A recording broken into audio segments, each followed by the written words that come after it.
pledge allegiance to the flag of the United States of America and to the republic for which it stands, one nation, under God, indivisible, with liberty and justice for all. Mr. Karazzi, would you please call the roll? Yes, Mr. Amaditz. Here. Mr. Christensen. Here. Mrs. Cook. Here.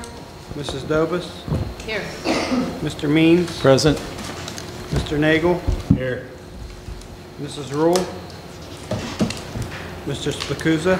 Present. Mr. Workmeister. Here. 8 members present. Thank you. And Mrs. Rule is on her way to PSBA convention this evening. Mr. Karazzi, would you like to introduce our presentation speakers? Yes, we have our auditors from Cipher & Cipher. It's Steve Cipher and Lucas Rail.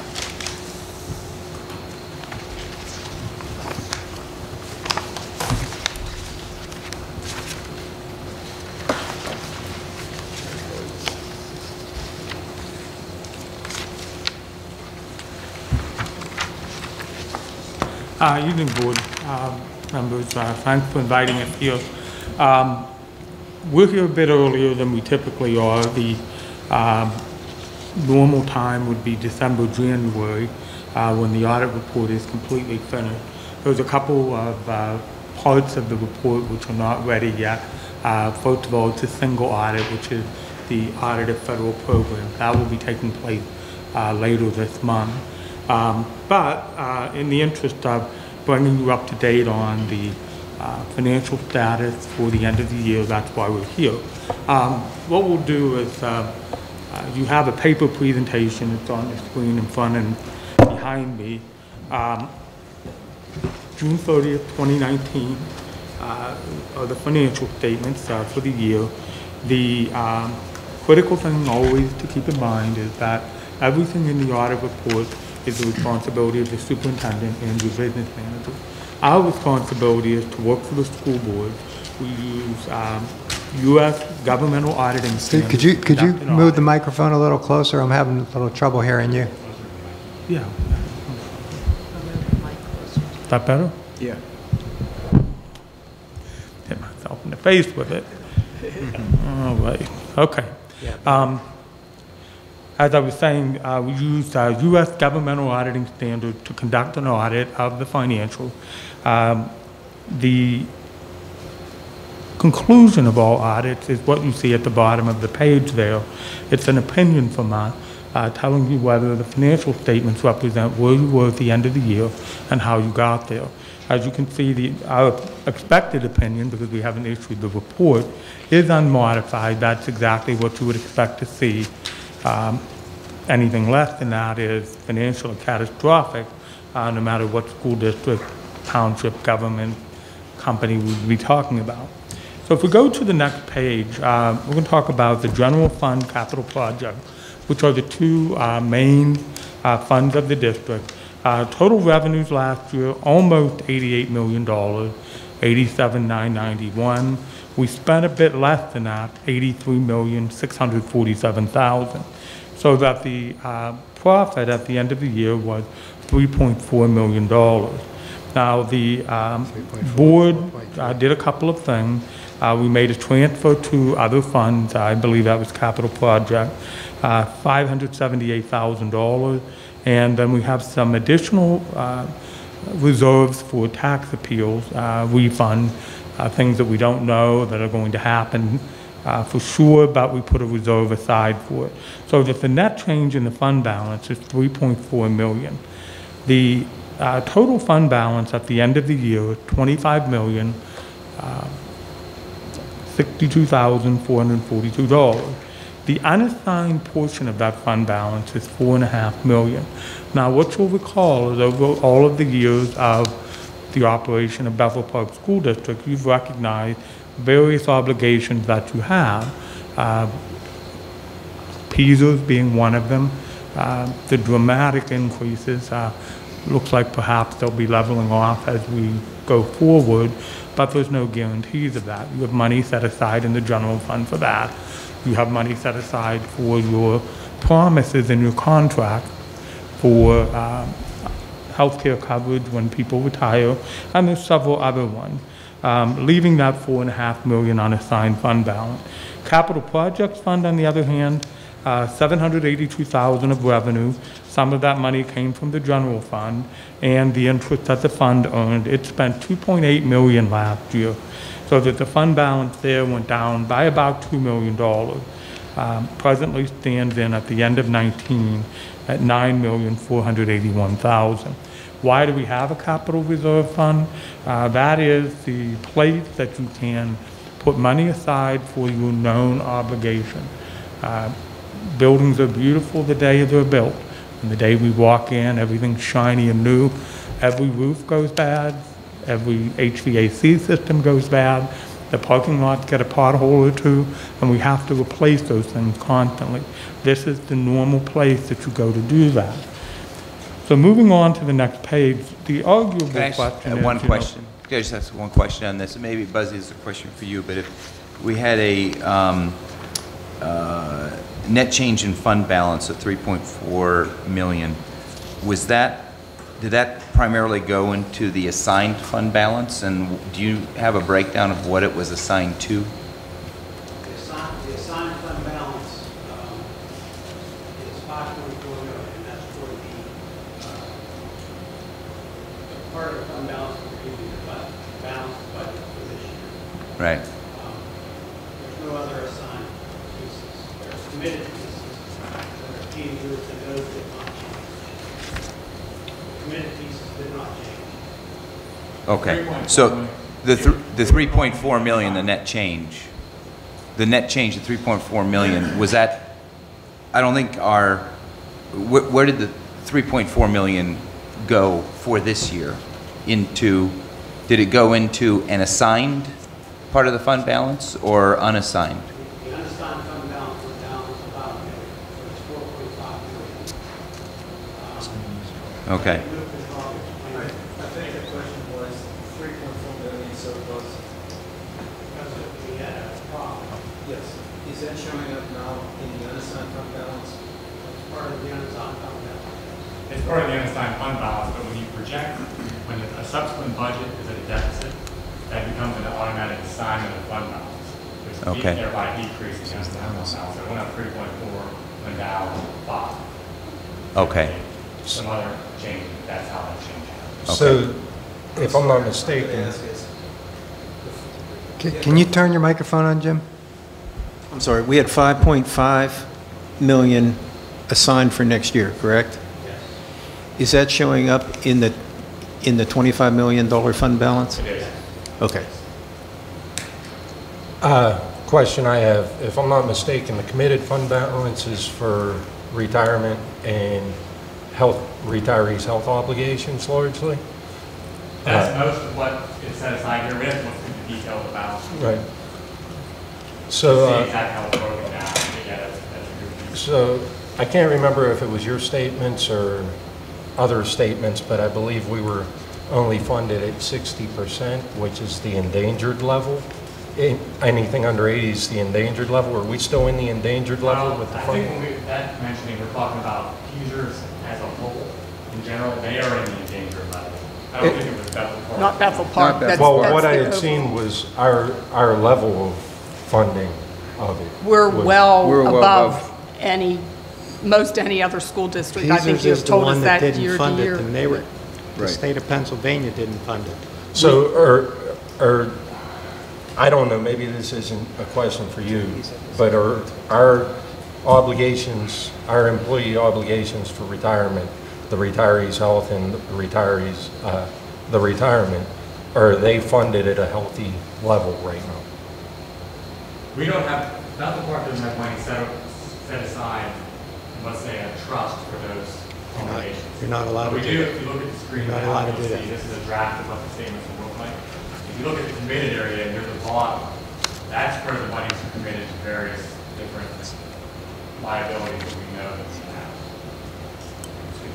So when you went through this, just back on the assigned part of the fund balance, did you go through and evaluate the you know, I guess how real some of those obligations are. You know, that's been where some of our debate's been over the last few months is, because I don't think we have that clarity in terms of how much is real that was set aside versus how much is surplus.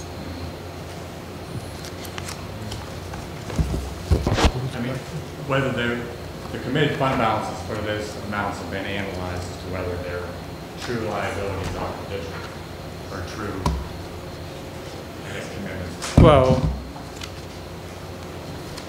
Do they actually represent the answer to that liabilities is- that we have to pay in the future? well, for example, you know, we'll look at this 6.359 million that's marked up for retirement health benefits. Our obligation for retiree health care exceeds that number.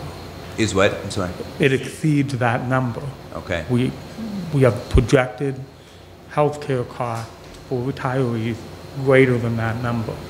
So the pure analysis of that would be if you know you owe something and you've set aside some number left, that validates that number. But those choices all belong to the board, and the auditors don't make those. Right. No, I just didn't know in your analysis if you evaluate, you know, the risk of any certain level of that assigned balance, you know, based on what the future liabilities are. Do you evaluate the risk of that level of funding? Well, I think if we had an administration approach us and say, well, you know, we want to make that number $40 million, and we know we don't owe $40 million, that would be, I mean, our recommendation as the auditors would be that would be inappropriate. But looking at these numbers here, there's nothing that shouldn't be there. Maybe there should be more. Maybe it should be set aside in a different fund. That's, again, strictly up to the 9 members of the school board. Right. But, you know, the analysis has been made. We don't feel that any of the numbers are inappropriate. Okay. And, you know, when you look at 25 school districts a year, you know, we've got districts where that 25 million is actually a minus number.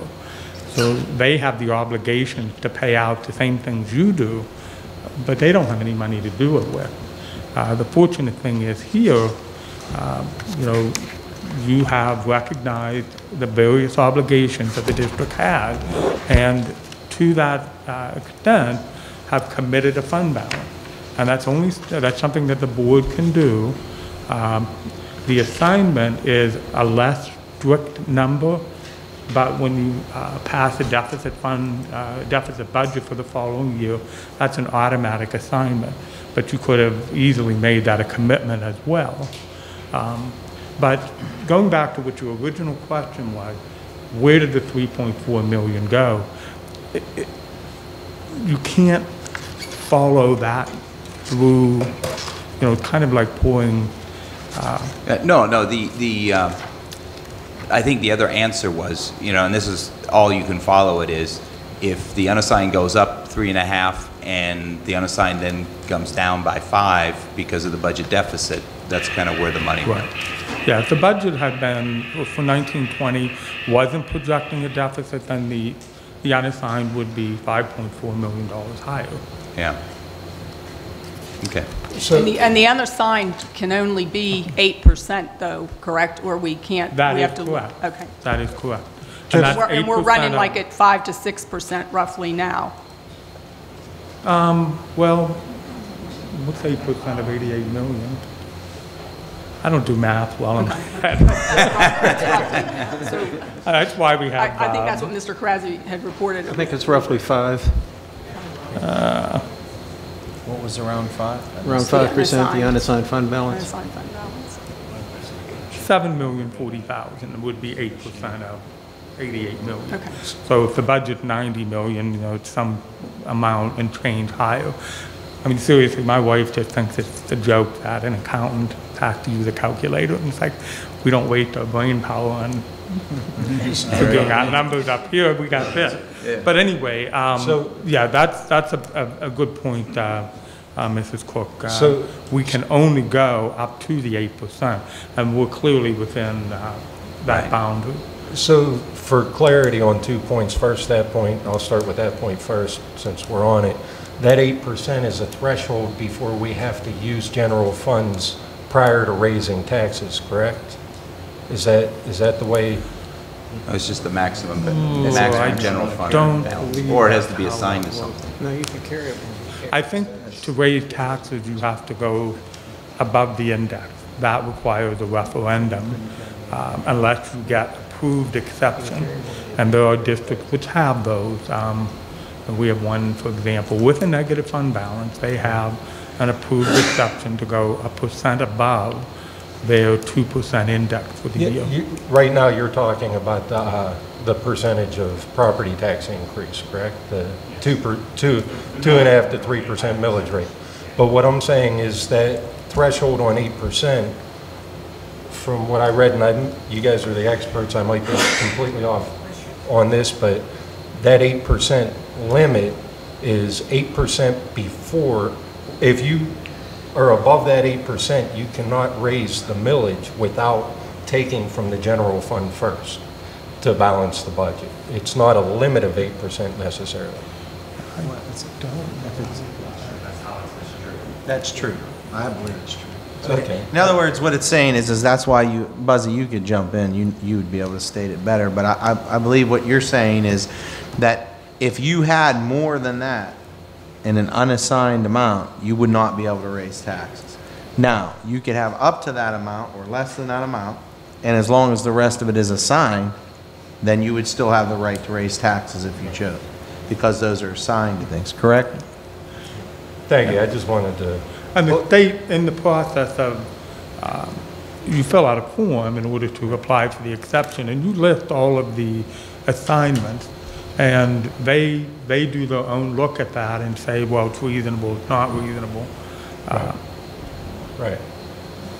But So I guess, you know, where the other part of my question was going is that we're going to see our unassigned and assigned fund balances change dramatically over the next few years. How do you see other districts going through and evaluating whether, you know, their current fund balances are appropriate, or do you do that? Or if we see a risk over the next 5 years from, you know, a cash flow view, okay? And specifically around those assigned expenses, you know, are they real? What is the cash outflow over the next 5 years versus how the fund will be replenished? I'm not sure what you stated was correct, though, when you said you're going to see a depletion. That'll depend on what your actual budgeted amount spent. We thought it was going to be spent here, and we have a $3.4 million profit. So if you have a $3.4 million profit next year, you're not going to see a depletion, a significant depletion of your assigned and unassigned. I mean, our assigned fund balance didn't deplete. Well, it's the other part of my question is how do we put together a 5-year cash flow view that is at least our best prediction of what we're going to see in terms of revenues, changes in fund balances, so that we can kind of evaluate the situation we're in? Because we haven't really done that since June. I don't think we have any more clarity what 5 years looks from now than we did in June. Well, one thing that one thing that was said before, and when we did research on other districts and stuff like that, that our fund balance, like you said, there's a lot that have negatives and things like that even in there, and so we're quite healthy with the fund balance. I think I can maybe sum up what Barry's asking in your words on your cover letter. It's also important to remember that using fund balance to balance a budget results in a non-recurring source of funds. Because of this, any fund balance used in a given year will need to be made up in future years. The non-recurring source of funds can only be made up in a combination of 3 ways: revenue from growth, expenditure reductions, or tax increases. So I guess what Barry's getting at is we had a significant tax decrease, and it was proposed this year to deplete our unassigned fund balance and use portions of the committed or assigned fund balances to replenish that. Well, we're going to have that shortfall if revenues stay the same, or expenditures stay the same, we're going to have that shortfall for several years because we can't raise taxes to the rate that we depleted them. So how would you suggest? Well, the one thing that time will tell, obviously, and the thing about auditing is we come in after it's over and take a look at what's happened. But if we take a look at this picture here, this has been rather typical for the past several years here at Bethel Park, where we pass a budget and net of tax appeals, we bring in a lot more revenue than we anticipate. Part of it is wage tax. Right now, the economy is doing very well. If you talk to your local wage tax collector, which I think we have Jordan here, maybe Keystone, but we're the auditors for a couple of counties for earned income tax, and they're all doing quite well. So that's a contributor to that. The other thing that we have seen is property taxes exceeding the budget because we're conservative when we budget. So $1.4 million over budget in revenue this year, coupled with, and again, this is something that we have seen here at Bethel Park, we spent about 3.15% under what we thought we would. If that trend continues, and that brings to the point that Mrs. Cook mentioned, if we keep having a profit, but we're not going to know that until we get to that point. The technique of cutting the millage is one which other school districts that we audited have done. And it remains to see how it will play out. But to the point I think that somebody already mentioned, you have to watch that very carefully. You can't, we've seen districts cut the millage and then don't raise taxes for 10 years and wonder why they need to go get exceptions to raise millage. The problem is there's no such thing as a millage bank. So if you cut taxes, you can't go back and get it back except over the time period, generally 2%, maybe 3% a year. But that analysis is something that your business office will be doing for you. Right. We take a look at it after the fact, and we use rules of thumb. Minimum fund balance, minimum 3% unassigned, preferably 5, 6, 7, 8%. Take it to the maximum. Now the smaller districts, they can go as high as 11%. But they're the types that have a budget of maybe 12, 15, 20 million. Right. The true fact is you can't run a household with no money. All of you have a household. I mean, I have mine, Luke has his. But you need a certain amount of money in the bank to do business. Right. And that's all that the fund balance is here. So, watch it. But it'll be interesting to see how 1920, that's a mouthful, 1920 finishes up. And the thing is, you'll be deciding on a new tax rate as a board before the year's over. So you're going to need really good projection. So can I just revert back? I never got to ask the second question, my two-question thing. For clarity again, you were speaking on the one chart that I believe Buzzy put up, that our committed monies to Peasers in retirement do not match our liabilities currently, correct? They're short of what our liabilities are, or our assigned. I don't know offhand what our liability is, speaking for our own retirement benefits, but I believe it's more than $6 million. I have to look at the actual rate to know that. But no, that does not match our Peasers liability. We're short of it, correct? No, the Peasers liability is probably 100. I mean, the Yeah. school district's liability too, Right. I'm speaking. Yeah, so What- share, Peter's liabilities, probably, I don't have it right in front of me, they're about $100 million. Okay. That's a long-term thing. That's the chart that I saw, that we were at around 60 and our liability was around 100, which leaves us in the endangered range. The theory, That's not our problem, Ken. That's, No, but that comes out of, that money's in that general fund. Bethel that Park is some of not it- in that, the the endangered state, range we don't for pay tasers. anybody's retirement. But we That's do done by- put money aside and pay the state towards it, correct? We have We an do. obligation We do. towards that. So. No, we don't have to put, you don't have to put any money in for that, Peasers. You could have zero put aside. We decided as a board, and matter of fact, I'm the one that made the suggestion to the business office when it came out. It didn't come from our business managers then, it came from the board, and we as a board decided to do it. You don't have to have any money in there. It could be brought down to zero. And there are districts that don't have any money in it. Yeah, there are districts, Ken, that are in significantly, I think our auditors actually mentioned they're in the negative. Right. So, And and we're not we've going to also spend been our throwing in there $25 million to try- this to try to year or make next up- year. To try to make up all the dollars and put all the dollars aside for that Peasers, it would take 15, 20 years or more to try to get that all inside, or more. More than that. That's a high number.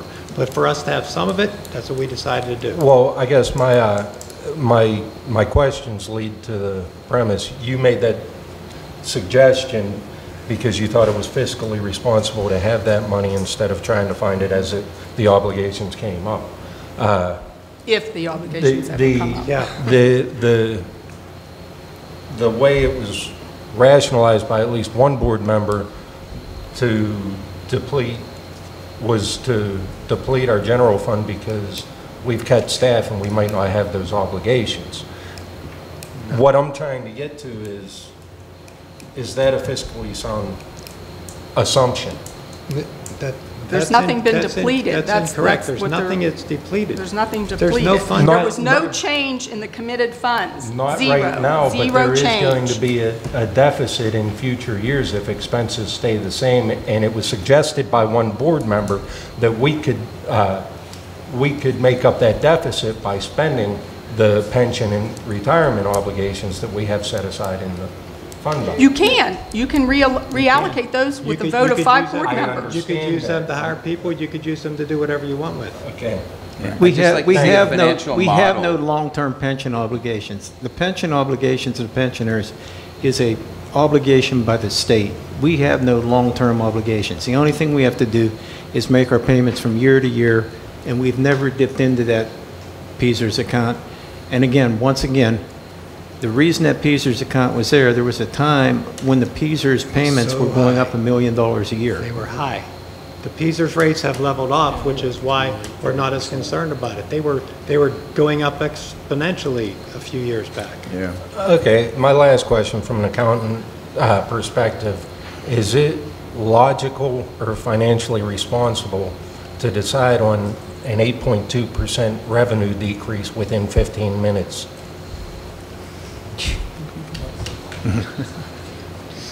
Well, I have a question about that. We've been accused of planning it ahead of time, and we've been accused of doing it in 15 minutes, so which is it? Well, no, it's one or the other. Either you planned ahead of time or you did it in 15 minutes. That's not an accusation. I believe that's a statement of fact. One thing had to happen or the other. Either you planned ahead and you did the research ahead of time, or you made a fiscal decision, a long-term fiscal decision in 15 minutes. That's not an accusation. That's a statement of Well, we reality. wanted to bring our auditors in early because the board is changing over, because all these allegations have been made, and we wanted you to see just how the school district ended the year 18-19 a little early. They will come in again in probably January with the finalized report that you will give to the board again.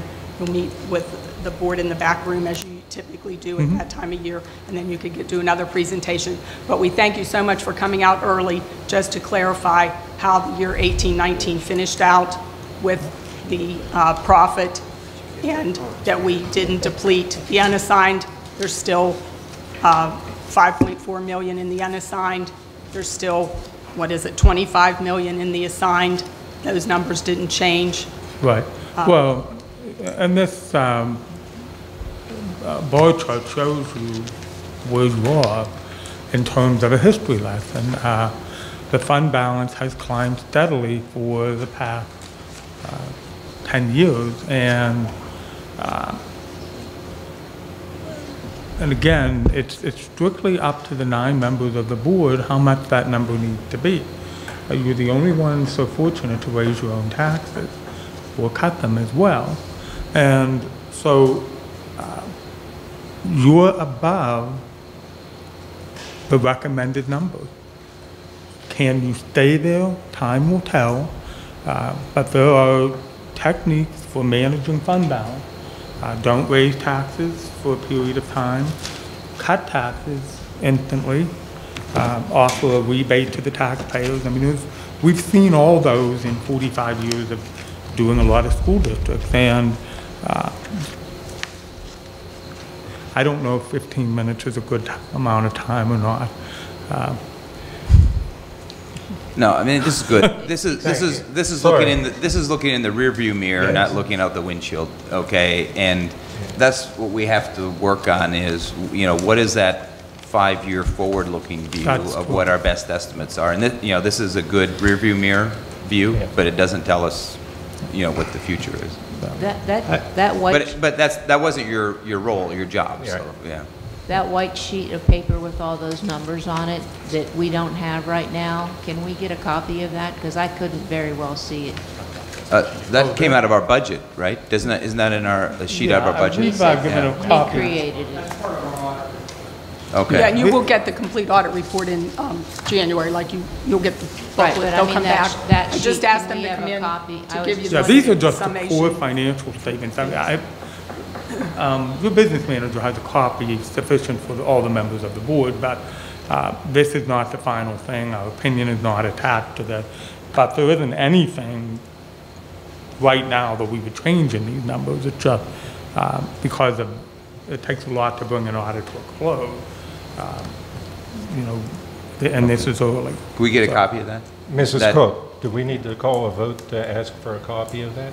You will get a complete audit report It's part of the audit report, which you will be getting in December or January when they come with the full audit.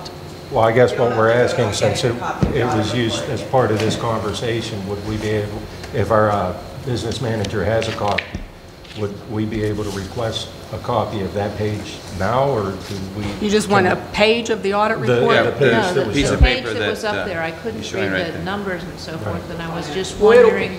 it'll be a part of the whole audit report, which comes out when they put the whole book together, the booklet together that you'll get. I would It'll just be like good. to have it now rather than in January. Yeah, But because it obviously exists. It's right here. So Do you it's just have a email. copy of that, Mr. President? Luke will email me a copy of it. Okay. Yeah. Then you can just send it out? Yeah. thank you. Thank you very much. Yeah, not a problem. I have a comment and a question. It has been said by some of the board members up here that our fund balance has been depleted. So, and it's been reported in the papers that because of the tax vote that our fund balance has been depleted. Would this be enough proof to those around As of that have reported 6/30/19. that our fund balance is not depleted? That is correct. Thank you. Now, The there's statement a was that our projected unassigned depletion. fund balance was depleted in order to balance the budget, and if you would like, I could provide you a copy of the proposed budget that reflected that. Actually, Ken, it says we finished with a unassigned fund balance of $4.3 million. That's because we took money out and put it, No. well, actually, no, that's because that's 2018-19, that's not the 19-20 budget. We finished 18-19 with a $4.3 million. It wasn't. Right. What it we're wasn't speaking of depleted. is the 19-20 budget that we put forward showed that we balanced the 19-20 budget with the unassigned fund balance. If you'd like, I could provide you with that too. You don't even need to vote. Ken, I know, but the final results, that was an estimate. The final results correct. are we finished the year with a $4.3 million fund balance. It was never depleted. So That's what the end of the year that's the money audit that they creates to show. proposed using in the budget to balance the 18-19 budget. That's why you were allowed to do it as an amendment and not as the budgetary process with the oversight that is required, the 20 or 30 days oversight, because the unassigned fund balance was used in the amendment that we passed to balance the budget. Yeah, and there was another $3.4 million there that didn't show up at that time. Here, let me see if I have. I don't think we need to spend 2 more hours opening up these issues. Thank you. But I thank you for coming. It's obvious, the numbers, that the fund is not depleted this year. But it doesn't matter what it is this year or the last 10 years. What matters is the next 5 years. Always, Okay? always. And that's where the source or the basis of some questions were around risk. What do we see the future as? But I think it's the work we have to do here. Well, you also have to realize how much do you want to take of the taxpayers' money and put in your pocket to hold when those amounts have not come to fruition. We haven't needed those PSER amounts. We haven't needed those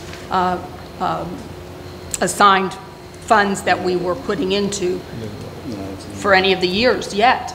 And also, we've been making a profit of somewhere around $3 million a year that goes into that unassigned, which you can only let it get up to 8%, and then you have to deal with assigning it or Right. Again, not to raising start taxes, another so you 2-hour have, conversation, but that, in my mind, requires some pretty deep analysis. And, Which should have been done in the 6 months that we went over the budget prior to the amendment.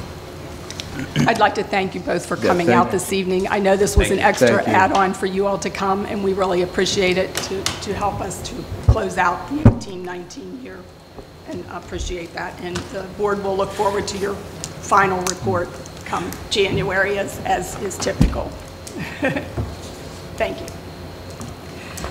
Okay, any public comments on agenda Thank you all very items? much. Thank you. thank you. Thank you. Thank you. Seeing none, we'll move into curriculum committee. And there is one item. Any questions on this item under curriculum committee this evening?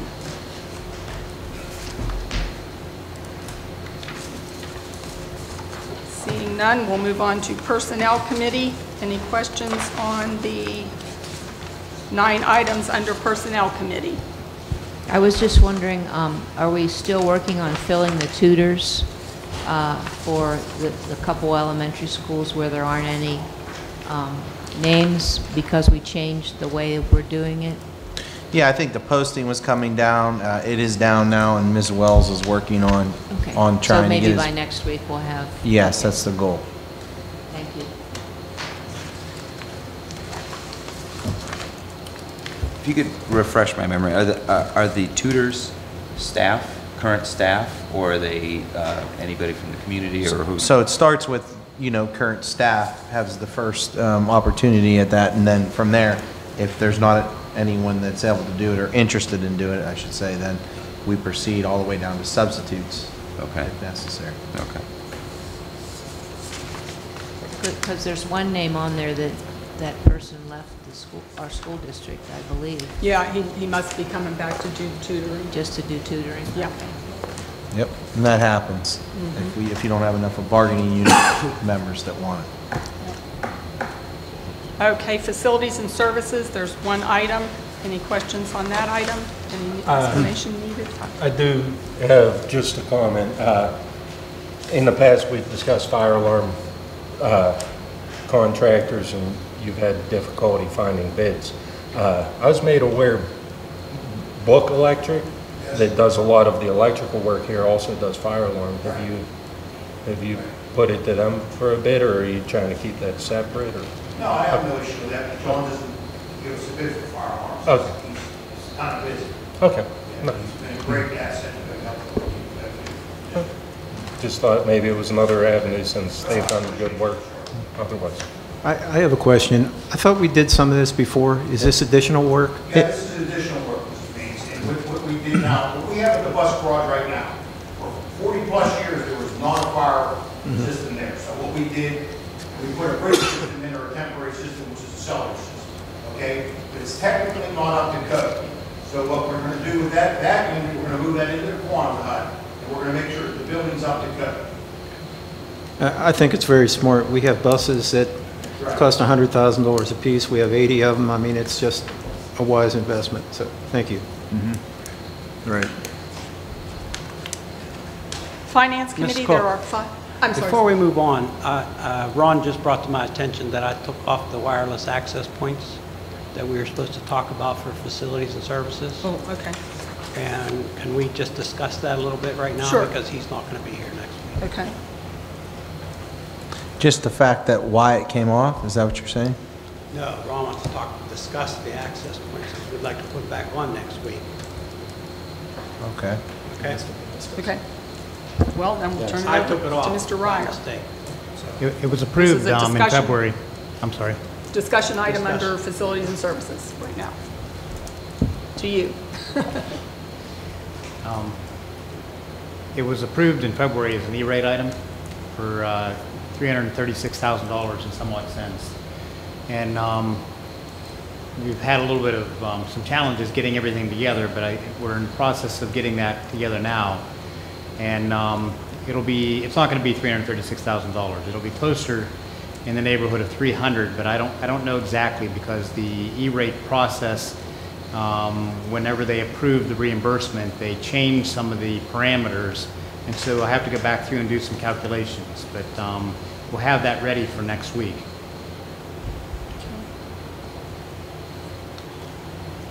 The 300 approximate is after the rebate? Yes. Well, no, that'll be before the rebate. That's what I thought. The rebate was somewhere around $108,000, but again, that'll be a little bit different That'll because fluctuate based upon the total cost. Right. Right. So just to be clear, when we're talking about 300 and some $1,000, once it all, we're going to get money off of that for reimbursement Yes. from E-rate. The other thing that's important to note is that there will be two line items on the board agenda. There will be a E-rate reimbursable line item and a non-E-rate reimbursable line item, because we still need wireless access points here in this building and also in the bus garage, but because those aren't educational buildings, they're not E-rate reimbursable. And then there will be some wireless access points for IMS that won't be reimbursable because we spent our allocation for IMS 5 years ago when we did network upgrades. And so whatever the difference is there, that'll be added to that line item. Okay. And was this originally budgeted in last year's budget? Yes. Okay.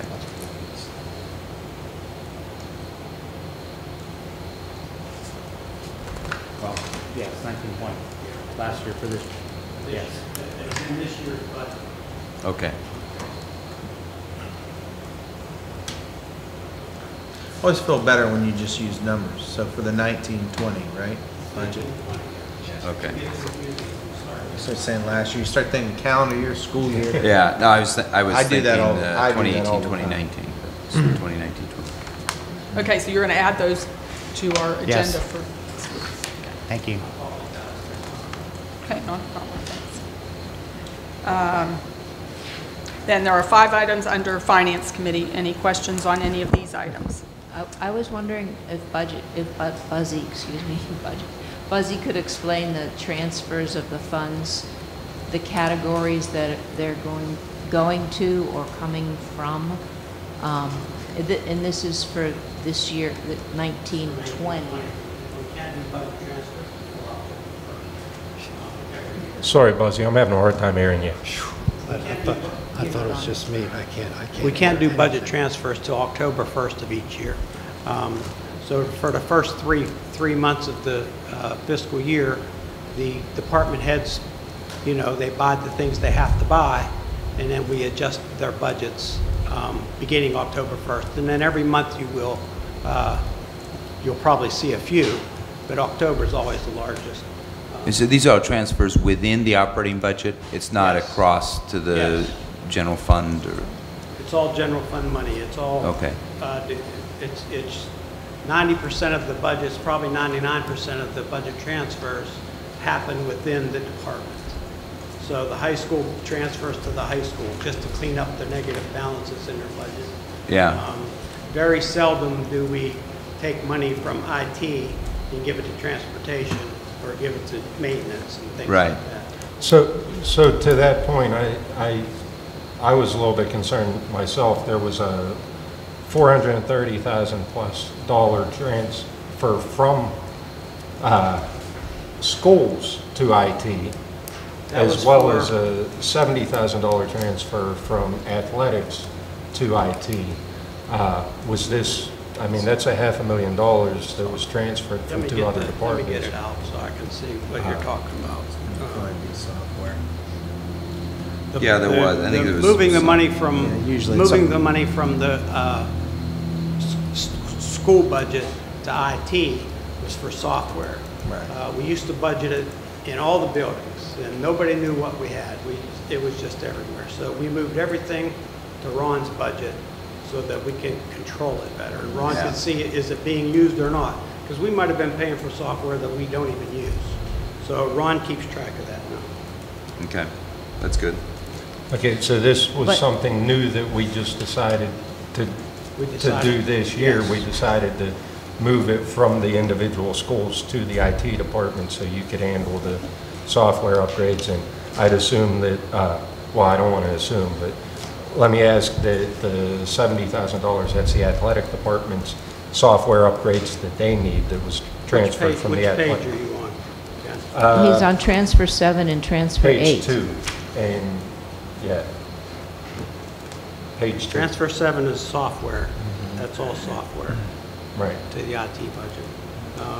So that was, if I understand what you said correctly, so that was originally given to the schools for software, but instead of having the schools individually purchase it, it's now under It's under Ron Mhm. to, so you just moved the money that was software there so that you could purchase it Actually, for this, the schools? all this, all the 1110-651s, the debit side is a plus, the credit side's a minus. So we moved money from 2818-438, which is where we always charge the software, to the correct 651 accounts. Okay? So you moved it out of IT Yes. to the individual schools? But I but- thought you said the reverse, Yeah, okay. but Ron owns those accounts now, so these are all within Ron's budget, but they're charged to the proper accounts rather than the 2818-438. We had been doing it similar to that, but there was a lot of more transferring that had to take place in the past. And so now this establishes specific school budgets under IT for software. Right. So it'll be, so every department and every school has their own software budget under IT. Right. And then everything comes through our department through a software request form, which has to be approved at multiple levels. So what's operational district undefined mean? Where are you looking at? $281,000. Are you still on the same I'm page? on transfer 7, the third from the bottom. Everyone, the others say Penn, Memorial, Washington, Yeah. Lincoln, that are, Well, what's the operational those functions we have to charge, whether elementary or secondary. The 2818 is Ron's department. 2818 does not have to be elementary or secondary. But the 1100s and the 1200s has to be broken down between elementary and secondary. So we charge them directly to the building. So, just to boil it down, just so, you know, I'm a little bit slow on this stuff. The money was in the school's budget for IT software upgrades. It was transferred out of the school's budget to IT's budget in order to carry out the software upgrades. vice versa. Yes. In a year. It's the other way. But it says transferring amounts from schools to IT department to pay for software renewals. Or renewals, not upgrades. Yeah, well, I'll just tell you this, the whole transfer number 7 is all Ron's accounts. Yeah, it was always his, like, software, that money was always designated for software upgrades. It's just a matter of where that money was charged at. Yes. That's all the information I really need. I just wanted to make sure that the budget accounted for those software upgrades. We weren't doing them out of someone else's budget. That's all. And so the musical instruments, there's 2 transfers.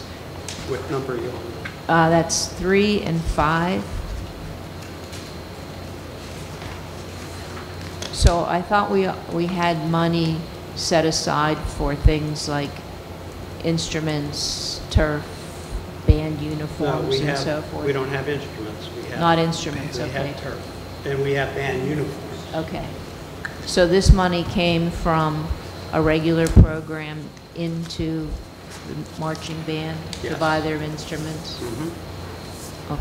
Because you know, when the departments budget their money, sometimes they're not in the correct account, and I don't have time to check everybody's budget to make sure it's correct.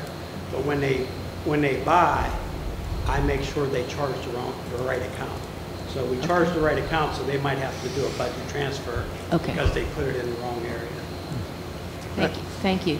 Buzzy, I have a question. The things like the turf field and the band uniforms, are they certain pigeonholes within the capital reserve fund, or are they their own accounts? The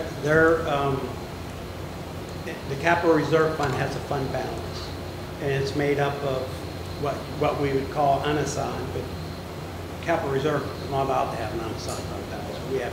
They're all committed, because for capital reserve money, to put money in capital reserve, it has to be committed for certain things. We have some that we have probably $7 million that's not really committed to anything except capital projects. And then we have fund balance items that are for band uniforms, turf. We added one for paving this year. They're all They're line items under capital reserve fund. there are line items under the capital reserve fund balance. So capital reserve, it was my understanding they could only be used, capital reserve funds could only be used for capital projects, maintenance, Capital expenditures. things like that. How do band uniforms fall in capital Well, projects? band uniforms, and it's driven by cost and how long you're going to have those things. Our capitalization threshold is $5,000, so anything over $5,000 could be in the capital reserve fund. Band uniforms, last time we bought them, were a little over 100. So that's why we started putting that, and when we bought them last time is when we started putting money away for those. Okay. So at one point when we bought the one-to-one computers for the students, we put money aside for future. Do we have it? Do we still have that in that reserve, No, or we're did not. we deplete that and we're not doing that No, anymore? we didn't deplete it. We put it back in the general fund because that has to be general fund expenditures.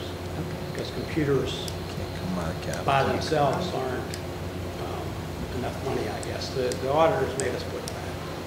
Oh, So okay. we're- Because I remember we put it aside. He's saying $5,000, and although you might write the idea that one example of that from what you're saying is one computer costs Yeah. much And- less and the from the state- auditor's point of view. State specifically says you can't Technology. use capital projects funds for computers. So we have that money put aside in a different place? It's in the general fund. And balance. it's a line item in a general fund. I think it's like, we spend about 425, we budget about 425,000 a year, I believe. To put into that to save for future? No, that we spend It's that. current, it's current. So we depleted that. If I understand correctly, Okay, thank you. the first time we did it, we had some big expenditures because we had to buy computers for everybody, but now it's pretty much a consistent expenditure every year, is that correct? Well, computers are not considered a capital asset because Right. they're usable. They're just, you know, you use them for they figure 3 years and then you got to buy them. So that's not a capital asset. But I'm just saying, we pretty much, our expenses with that are pretty consistent now, correct? They are, yes. Okay. I have one other question. It's kind of not directly related, but maybe I should ask Mr. Keith. Our turf field for the football field, that was replaced about 3 or 4 years ago, is that correct? Yeah, I wanted to say, I think it was 2016. It was 2016. 16. I might be mistaken, but it looks to me like it's getting pretty ratty in the center there, in a couple places, like it's pretty worn. Is that correct, or is that just an optical illusion? Well, the grounds crew maintained that as best we can. We had a company come in, I think it was about a month ago, they do it for free. The company installed it and they groomed it. I honestly don't see any change. Okay. I know, but say, based on how the teams go up and down the field, you know, I've asked the coach, we talk to the coaches, we have athletic department, make sure they're not running the sprints, that type of thing. Myself, I don't see any. Okay, I was just concerned that it was wearing out at an abnormally fast pace. Sometimes sometimes I think those black pellets underneath, if they come up to the surface, Yeah. they make it look like it's wearing out. Or sand, is there sand under there too? Because sand, yeah, I think the sand is what we were seeing coming up. It looked a little whitish, but that might be the sand then. But they're like, Okay. there is the pellets. Pellets, sand, all that, yeah. And room that out. Right. It's like where your park. You have a tendency to do. I have a question about number 5. What's a sports medical vehicle? It's basically going to be, we're getting a donation, $5,000 for something that will be like a gator type. If you've ever seen on TV, if somebody gets injured, they use those gator type extensive golf carts. Like the one they had to push off the field. Yeah, for the it was last game. I was wondering if that's what it was. Now, just to be honest, hopefully not that one. Oh, we'll give you this one. That's the one we Use information myself. But they're going to give us that, and to be honest with you, we don't have the exact cost yet, but we will have to pay some, to be honest. The donation won't cover it all, but it will cover hopefully a majority of it. So the EMTs they don't have one of these. Like, I know we have them at the field. The paramedic vehicle is always there. Well, so you might remember when They're like on the edge. when they asked to buy one, we bought one before. We didn't know whether we would get the grant, and the agreement was it would be used for athletics, for those types of things, and then also in the winter, our maintenance would use that to move snow. And so that's our intention with the one that we purchased out of our own. I mean, this was talked about, this grant money, but we weren't really sure that they're really going to give us, and we needed that piece of equipment then. So what this is going to do is allow us to have another piece of equipment that, again, can be solely used for the athletic fields to do a variety of things, including but not limited to attend to injuries. But they use it also for things, for example, like water or supplies going to practice fields or here to there. So there's quite a bit that you utilize the machine for. So who drives it? Say that again. Who drives it? I mean, it could be any of the athletic trainers, our maintenance folks.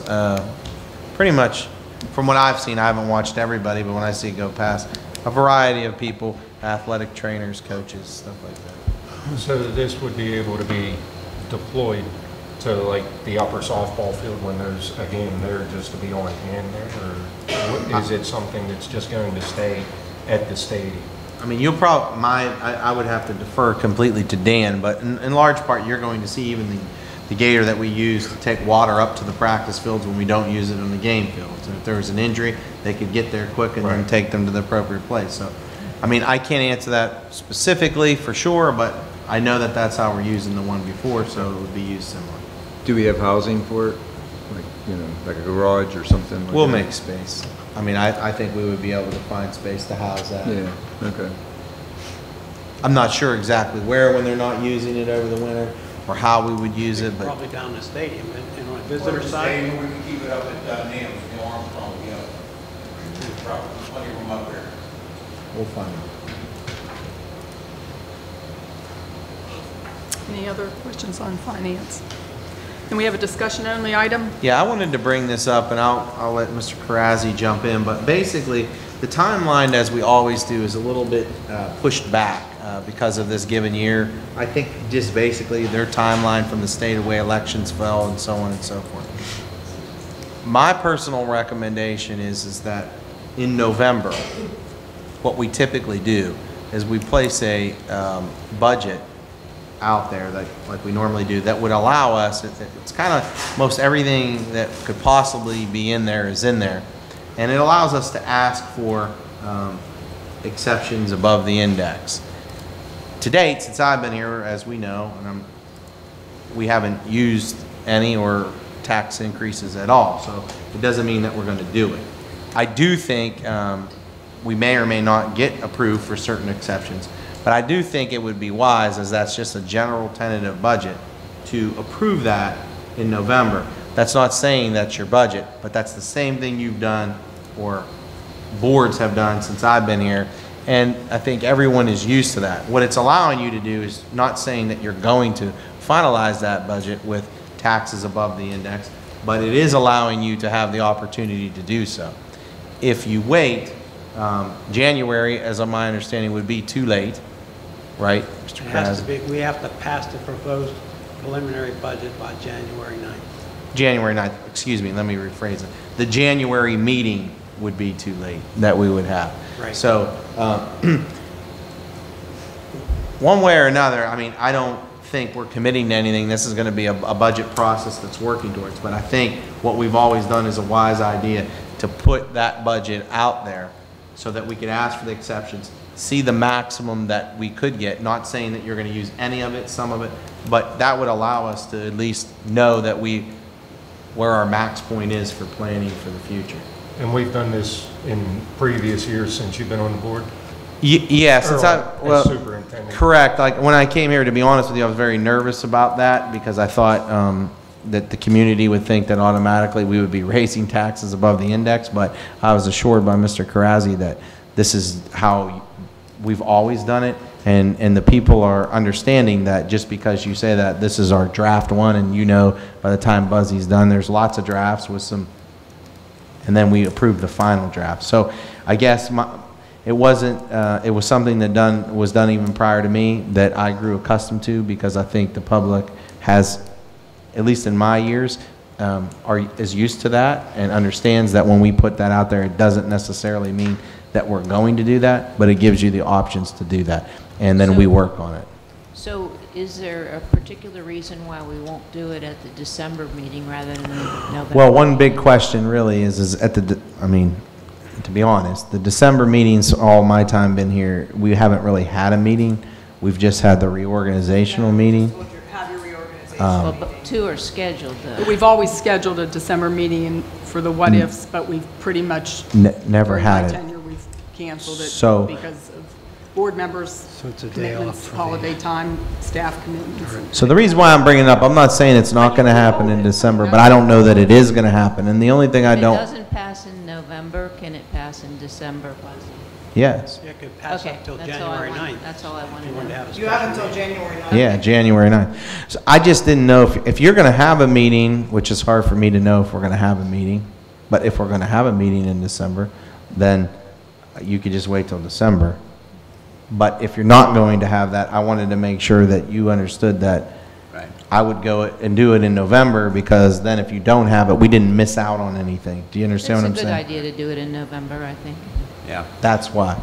You know, if I could make one other request for the planning meeting this year, maybe this would be in December or in January, is it'd be good to have a finance meeting to kind of kick off that process, and maybe in the form of a Saturday workshop, especially since we anticipate, you know, a number of new board members.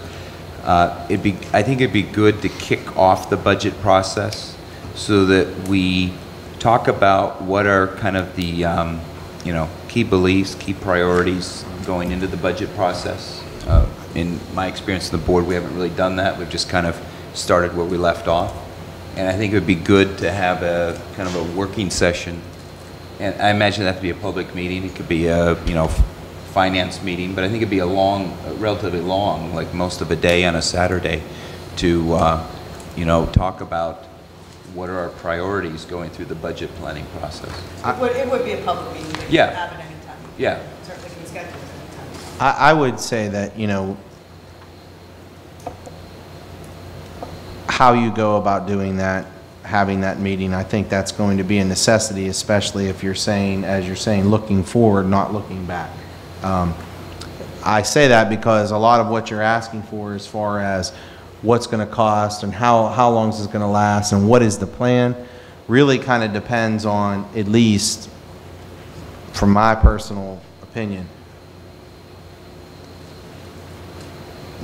the new concept, vision, process of spending. I mean, just to be honest, not going there, just being honest. Because if it's going to shift,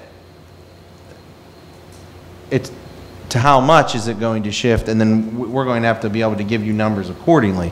And I'm not saying it is going to shift or it isn't. I'm not saying that. I'm just saying that I do think that has to be discussed and planned out if you want actual numbers. Otherwise, you could plan and show you a 5-year forecast, which I'm in favor of showing people, knowing that it's always going to change and it would need to be updated. But I do think it is quite a bit of work, depending on how finite you want that. Right. And, No, I think that maybe this workshop, finance workshop is, maybe there's 2 of them. Maybe the first one is brainstorming that identifies some of the questions that we'd like to, look at from a financial standpoint. And then maybe the second one is more around making some decisions about path forward. yeah, so to be direct, I mean, I think you could see that both on the revenue and expenditure side, Mr. Karazzi and I, not speaking for him, but we're conservative in nature, and it showed on that. So that being said, we're conservative in nature with the, in my opinion, with the mind frame that I've been directed going down to do. And so Right. if that's going to shift or change, Yeah, I mean, I then think that's part of what this workshop is. It's really about what are the, what are the priorities that raise questions in terms of what we should be doing a financial model for going into next year. That can't be scheduled right now. I just said that can't be scheduled right now. no, I'm No, not it can't be saying it scheduled. should. My only point of bringing the whole discussion up was to make sure that if you were not planning, which we don't even know, who would be making the decision whether we're going to have a December meeting or not, is that what you've typically done, although it was in December, it would be in November. This year, because of timelines outside of our control, should we follow the typical process and do that? What I don't want to do is miss that opportunity and say, we didn't know that. So that's Right. what No, I'm that, bringing. that, your recommendation is right on. So you would say that at this point, we would ask Mr. Karazzi to follow through in the same direction as we did before for the November meeting? Yes. Yeah, I mean, to approve a tentative budget, I think, from my standpoint, that makes sense. I'm just saying, once we start getting into the real planning process, we should have some discussion around, what are changes in priorities, and that may drive some additional. And I would say, right, and I would just say to that point, Mr. Karazzi and I need to know that. I do also have a question. Will you be a part of it? about this. This is approving a tentative budget with requesting the possibility of exemptions or a referendum, correct? No, just Or exceptions. possibility of exceptions, okay. So if we were to approve a tentative budget without that, would we be able to rescind that at a December meeting? Can always go backwards. I'm not sure I completely understood your question, but this is asking for the max that you could possibly get to raise taxes, with the index. You ask for those based upon allowable expenses that would allow you, the state either awards you partial or none, and then you see how much you could raise above or not. From there, that allows you to know what the maximum amount you could increase your taxes to, which would give you your overall revenue that you could, that you could go with. Then when you're having these meetings you're discussing, you could say whether or not you want to raise them or you don't raise them or anywhere in between, but you haven't handcuffed yourself or limited yourself to not do it. You've gotten the opportunity, if I'm correct, to go to the max that the state would allow you to go without going to a vote. And so what would be the formula for coming up with that? Would it be, planned expenses equal planned revenue? Well, no, it would be planned expenses would be above. So that we can, I will do, the proposed budget will have a millage increase that would be well above the index. Okay. That's what you have to do to apply for exceptions. Last 4 or 5 years, we haven't qualified for exceptions, so we build them in, just so if we need them, and we get them, we can use them. There was But years I guess in the past. where our case may be a little bit different going into next year is that if we maintain the same expense level, we will probably have to increase the revenue we're asking for just to meet our expense level, because we're running a deficit right now. We're pulling out of the general fund. Or out of the unassigned fund balance. You could jump in a second, but just so we understand, not as much now are they allowing you any exceptions. There was a time a few years ago, maybe 4, 5, 6, where it was typical to say, due to special education increases, due to the retirement increases, we're going to allow you to ask for exceptions if you show that that is the portion of the budget why you'd have to go to the index, above the index. And then the state would look at that, correct? And they would decide whether or not they would grant that. There's a formula. Right. When we do the spreadsheet, they don't tell me right away. So there's a high percentage chance, but you know, as I don't want to even say that. There's a percentage chance either way, and you want to find out whether you're even eligible to that, which is a formula that it doesn't look at our explanation and say, okay, it looks at our numbers. And that ability, as I understand it, in the last few years, to be able to go above and get exceptions granted, even though you could ask for it, is decreasing. It used to be allowed more. Part of the reason is what you're hearing about, in my opinion. You know, special ed costs really jumped. They're still high, but maybe they're not going to retirement costs. We're jumping from 7, 8, 16%. As an example, now we're all the way up to 30-some%. Well, when it was jumping 5 or 6 or 7% at a time, even though you had set-asides for that, it allowed you to ask for those exceptions. But now, when you're looking at it and you're saying it's kind of leveling out to a percent or two, they're less likely to say you could go above the index, because that wasn't the goal. Basically, the idea of the index is that's as high as you can go. I mean, you all know, probably many of you know, until they put that in, right? PA, the difference, Ohio, you had to vote on everything. PA, you didn't have to vote on anything. And then they established the index. But I think because of the miscalculation and these increase of these funds, they gave some exceptions and were willing to allow you to go. So the point is you could still ask for them, but the likelihood of you getting them, or getting a lot of those exceptions, maybe not. But you might as well ask, so you know you have all your options. So if we ask in November, when will they let us know? They don't open it up until a certain time. So we'll do the tentative budget, and I'll have to submit it, and then I have to wait for them to open up the referendum part of the software that we go by. So we probably won't have to. Yeah, I have a comment about the fund balance. Owing to the fact that we had a $3.4 million surplus, we're only going to actually use about $2 million of our fund balance that we had last year. So there is not necessarily an extreme amount of revenue to make up if you consider the fact that we've been running surpluses every year. We ran a $4.2 million surplus last year. In addition to that, our costs have been fairly consistent over the past number of years. I'm not sure what they were. I think they went up a little bit this year. But our revenue has been increasing consistently, over $2 million a year. So it is quite possible at the end of next year, if the board remains fiscally conservative and doesn't spend a lot of money that we haven't been in the past, you might wind up with a fairly balanced budget by the end of the year next year. But to that point, we still haven't really dove into that analysis enough to really determine that. So, I mean, I'm used to planning this out, not just hoping to get lucky. Well, actually, You know. actually, Buzzy did that already, and he sent an email out to you, and Ken actually posted on Facebook.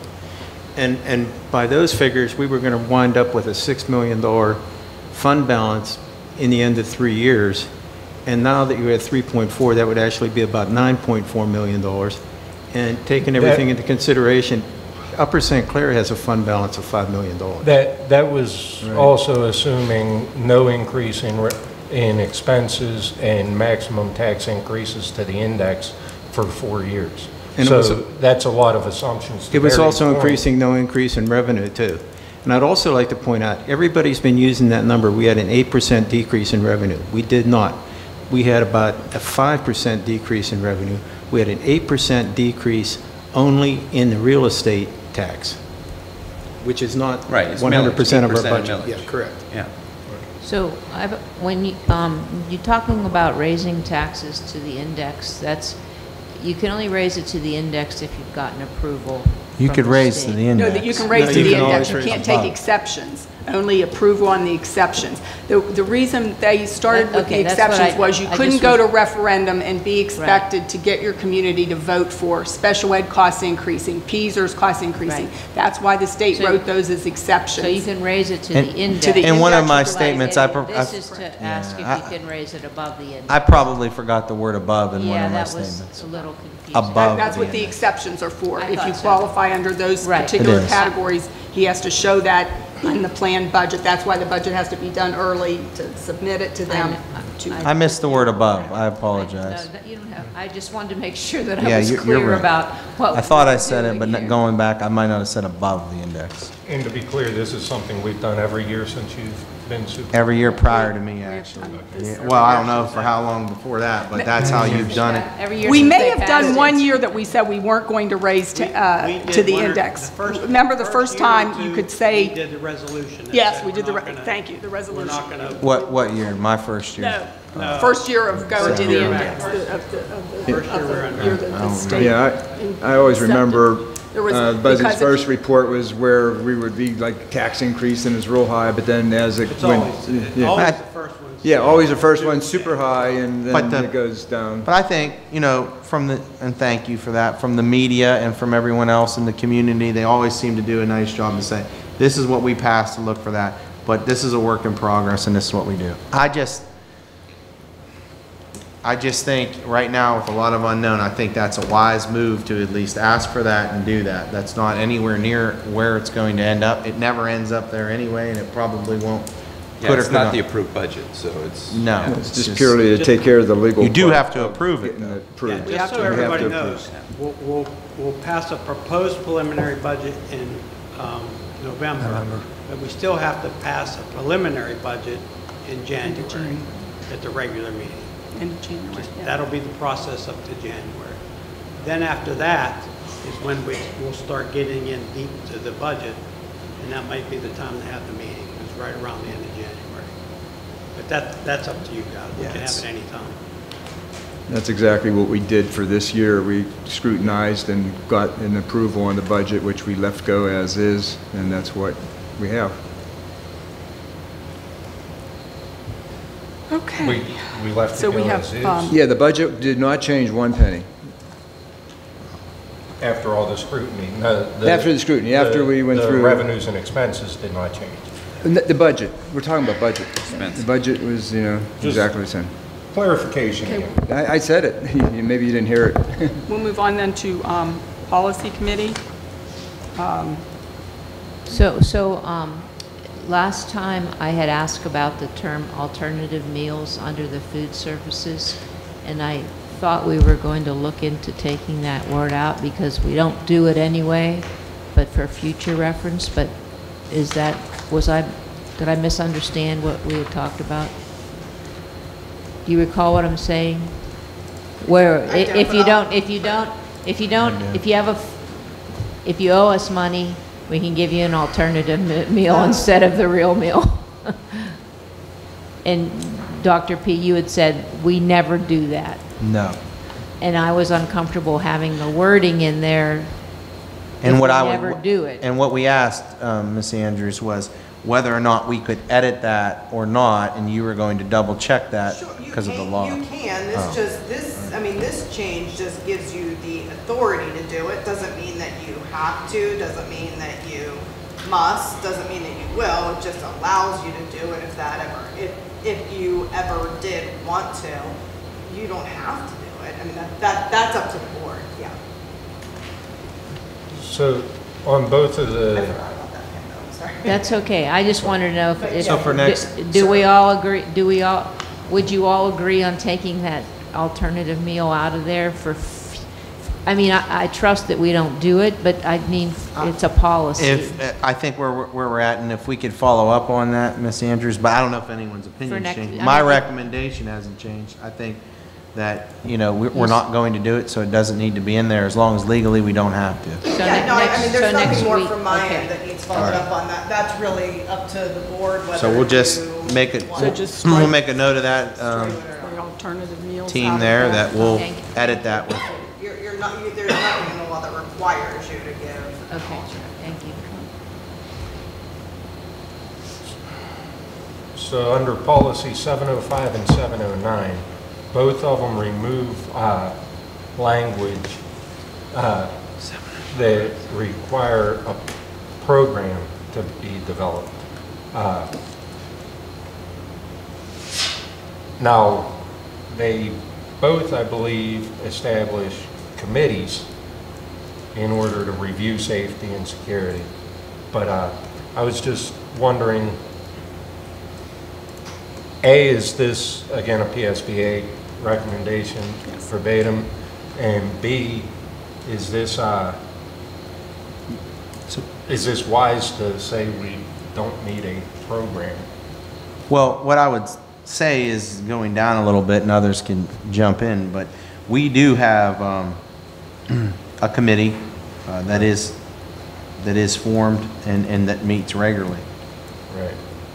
Well, I guess my concern is a committee can be there, but if there's not a program, nothing standard for people like the staff to follow or the students to follow, like a building security program or a workplace safety program that kind of...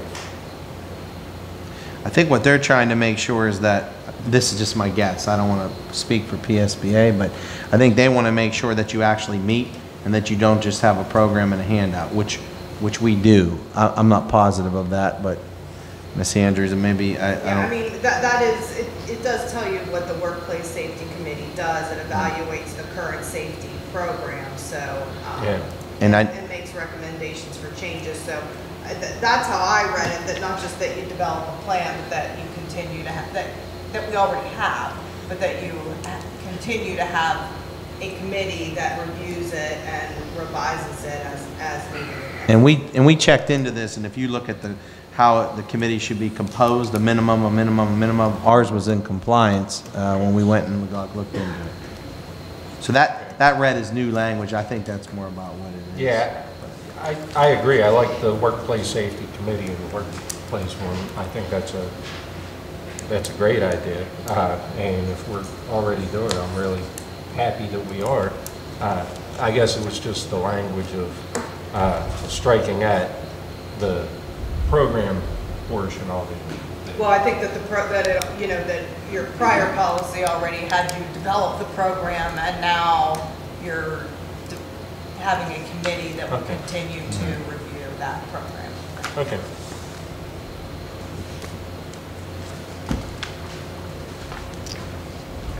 Any public comments? Mrs. Cook, before we proceed with that, I'd like to know if we could have something put in under other for next week. A number of years ago, Bethel Park decided to start calling the Christmas holidays and winter holidays, and I always found that offensive. I would like to be able to take a vote on restoring the name of the winter holidays to Christmas holidays. Christmas is a national vacation, and it offends me that we can't say Christmas when in fact we have a national holiday called Christmas. Well, to that point, I'm a Christian. I believe God, Jesus Christ was my Savior, but there's a lot of people who aren't that celebrate holidays of other denominations during that time. So, for instance, Hanukkah falls largely under that same holiday season, and I don't think it's disrespectful to Christians necessarily to call it a holiday season. I can wish people a Merry Christmas, and if they're Jewish, they can say Happy Hanukkah to me. I don't get offended. I'm not taken back, but to not recognize that there are other people who have other beliefs than that celebrate their major holidays during that time. I am not doing that, Ken. Christmas is a national holiday. We should not be ashamed to say Christmas when we have a national holiday called Christmas. Again, and I don't want to think put it it's for a vote, shame. that's all. I don't think it's shame. I think it's more respect and respecting the diversity of our nation. That's my opinion, so I'll be voting against it. Okay, I need to know if there are 5 people who want to put this other item on the agenda. Can we ask our solicitor, would there be any legal problems with it if we did? Well, I'm not really sure what it is you're looking to change. I mean, your winter break, is that like, I mean, is that what you're looking to change, that instead of the Yeah, we always district called saying it, we're on a we always winter called it break, Christmas you're break. saying we're on a Christmas break? We did, and Bethel Park made national news, not in a positive way, probably 25, 30 years ago, when they decided to strike the name Christmas from the Christmas break. Christmas is a national holiday. I'm just saying that rename the break, Christmas break, Christmas break. Legally, I will tell you, I would not recommend you make that change. Talk about negative, negative news. It would be, But it would you know, be- I think Mrs. Cook is asking if 5 people want to put it on the agenda. I don't legally recommend that you make that change, but that's.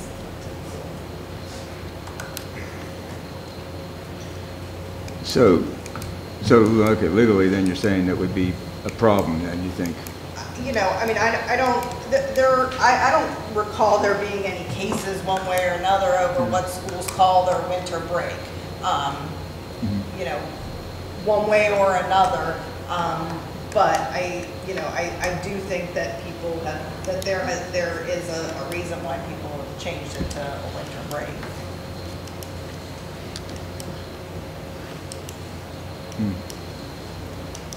We didn't rename Christmas, just the 10 days between Christmas and New Year's. Well, to me, it's kind of like having Columbus Day and calling it the fall break or something like that. I mean, it's just... We had school on that day. What's that? We had school on that day. I don't think it was... You know what I'm saying, President's Day. One time we had Columbus Day off. We didn't in-service that day.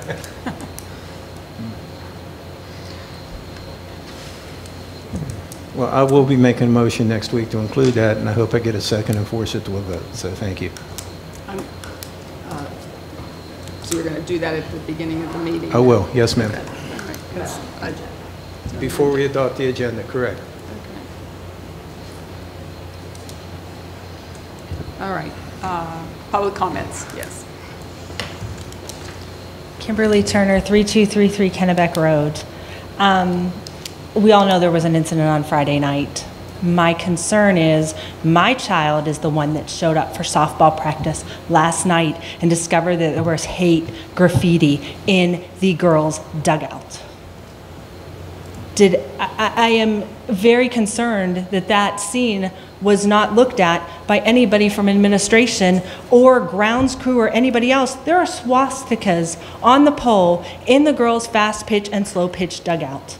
There is graffiti on the pole. There is a stick figure with a, I don't know what you want to call it. It has 4 prongs sticking out of its arm. Is it a fork?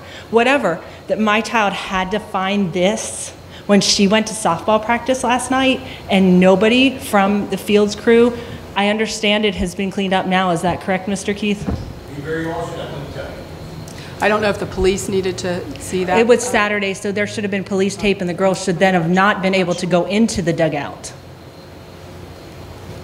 Well, I know the police were involved. I don't know. But that's highly concerning that those softball girls had to sit through practice last night with that in their dugout. It's not even the visitors' dugout, it's the home dugout. Yeah. Thank you.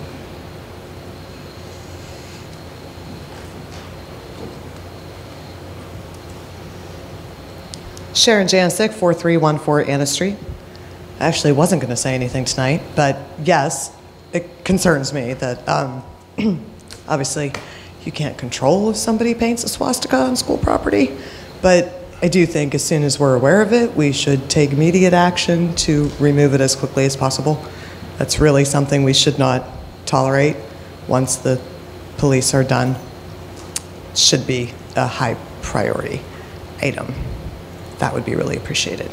But along those same lines, Mr. Means, the reason that should be a high priority item is because it is offensive to people of a certain religion, which doesn't celebrate Christmas. And I believe that as a public school who is required to serve all students who live in our area, who come from a wide variety of backgrounds and experience, that we should not be in the business of attempting to make anyone feel excluded from anything that we do here.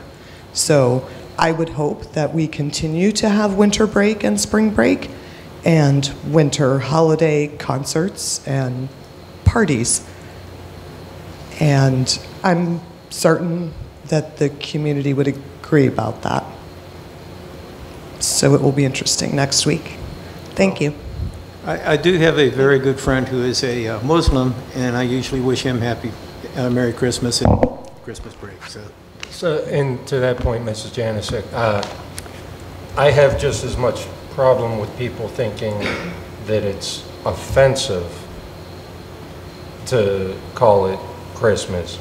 It's the swastika, but you were talking about the holiday, and people may find it offensive because they don't believe in that. That's my point exactly, is people are offended way too easily about way too little. I think we should be as inclusive as possible, but I don't feel anybody should be offended if a teacher wishes them Merry Christmas, or if, so the offensiveness about being not included, I just wanted to clarify that also. Anyone else? I need a motion to adjourn. I have a question about that swastika and all that. I mean, I don't remember reading anything about that. I mean, that was known on Saturdays, what I hear. And so then, was there anything, done on Monday about it, or did the district know about it on Monday? I assume. Not sure. As I said, I believe it went to the police hands. So it went to the police, and then I don't know when it's turned back over to the district. I don't know what the police do as part of their investigation. I'm not privy to all of that. Yeah, and I'm sure that I feel bad if students were subjected to seeing it. I was thinking. I don't know that police would have put tape around. I don't know what their procedure is. Associated with the other incident? I don't even know that. I'm assuming, I'm hoping, if it was, that the police would be aware of. And I assume that they didn't do anything about it right away because they needed it as evidence and things like that possibly too. So I think it might be where, but they could have taped it off and said, hey, but then again, you would like to erase it right away because there is no room for any kind of hate and crap like that. I know that, but that's just disconcerting. I just hope there was some cameras that, could time it and maybe see if there's, a couple people they can narrow it down to. I don't know, whatever. Dr. P, I'd also like to ask just one question for clarification. It's back to the religious freedoms. Our policy actually gives students the ability to form student-led prayer groups and things like that, right? The law allows them to do that, yeah. Right, but we also have it enumerated in our policy that we give students the freedom to do that, or not, we recognize the freedom of the students to have prayer groups and things like that in the school, correct? I can't answer. I don't know off the top of my head whether there's a policy. What I'm saying is that the law allows that. So right. generally, PSBA has policies that follow what the law says. So I just don't know off the top of my head. So I guess my point is that, in the vein of inclusiveness and accepting everybody and accepting everybody's inherent right to practice their faith or be who they are, the holiday season, which actually covers New Year's also, covers a lot of different religious holidays, and the idea is the inclusiveness and allowing everybody to be able to practice their faith through that. We're not abridging anybody's ability to practice their faith or quashing anybody's, stepping on anybody's rights to their faith. Would you please tell me how it's being inclusive to strike the word Christmas from the public domain? The public domain or public buildings? Public as in versus private. Is the word Islam or because there are wars fought over these religions and there's a lot of contention over these religions across the country or across the world. Our country is based largely on the freedoms from religious tyranny. No, our Constitution says we have freedom of religion, not freedom from religion. Yeah, we have freedom of religion. Thomas Jefferson also said that means to practice it how you feel right and that the government can't overstep those bounds. So it's inclusive because it doesn't set the school up as a Christian school. As a matter of fact, I find it more offensive that public funds are used to provide services to denominational schools. Christmas is a national holiday. Public funds are used to provide services to denominational schools. Christmas is a national holiday. Period. I have a motion to adjourn. Well, you know what, I was going to say, there's one other thing I'd like to add. I mean, I think since I see a camera, I just want to make sure the public knows about that Cindy Buckley Scholarship at the Bethel Park Community. It's for the Bethel Park Community Foundation, and they have an address of P.O. Box 811, Bethel Park, PA 15102, because, you know, she was such an important part of my life, and I just wanted to tell people there is that scholarship I saw there that we should We've announce taken it. donations, and they're going to establish, or have established a scholarship fund in her name to be given to a senior from Bethel Park who would be going into education. Right. Move we adjourn? Thank you. I need a second. Second. All in favor? Aye. Good night, everyone.